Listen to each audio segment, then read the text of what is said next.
Siap dah Kak Bi buat popia goreng sedap ni. Nanti boleh teranglah. Bika anak-anak nak tiap goreng kalau beli kedai sikit je.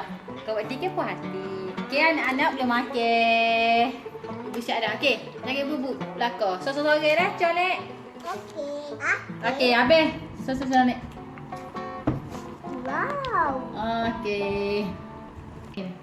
Okey, pakat makan dah. Gana Kak. Sedap tak ibu buat? Sedap. Habis kan habis? Tengok habis.